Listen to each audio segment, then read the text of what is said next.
आज ये पेशेंट है हमारे पास, ये है सेप्टोराइनोप्लास्टी के लिए। इसे हम जनरल एनेस्थीसिया देने वाले हैं। जनरल एनेस्थीसिया मतलब कंप्लीट बेहोशी, जिसमें हम पेशेंट को कम्प्लीटली पैरालाइज कर देंगे, सांस लेने की क्षमता भी नहीं होगी पेशेंट के अंदर, और ये सब हम दवाइयों से कंट्रोल करेंगे।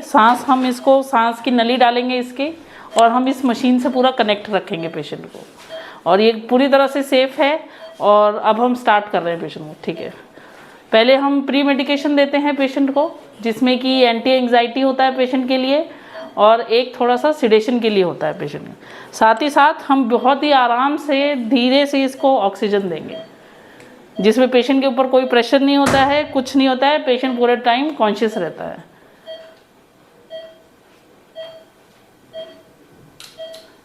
इंडक्शन, फिर हम इंडक्शन करेंगे। इंडक्शन में पेशेंट को सिडेशन करते हैं हम, जिसमें कि पेशेंट पूरी तरह से सिडेट हो जाता है, उसे नींद आ जाती है, उसको नहीं पता होता है कि वो क्या कहाँ है इस वक्त।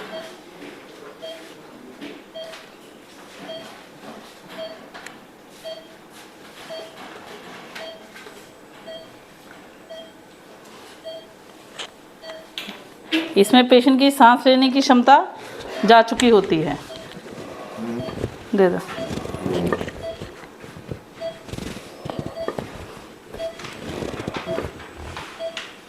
फिर हम पेशेंट को एक पैरालाइजिंग एजेंट देते हैं, जिससे कि पेशेंट का जो डायफ्राम होता है वो पैरालाइज हो जाता है, पेशेंट बिल्कुल जिसे बोलते हैं निश्चेत हो जाता है। इसमें पेशेंट की सांस लेने की क्षमता भी जा चुकी है, और पेशेंट को कुछ याद भी नहीं है, पेशेंट पूर्ण तरीके से बेहोश है। ये देखिए, ये बैग है, इससे हम सांस दे रहे हैं पेशेंट को।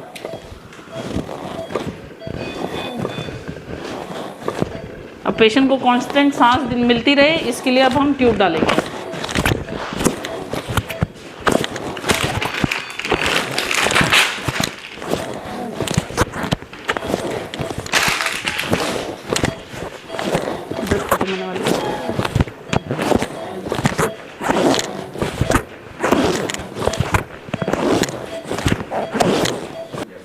ये हम इस पेशेंट को ईटी ट्यूब डाल रहे हैं, इससे पेशेंट को कांस्टेंट मशीन के द्वारा सांस मिलती रहेगी।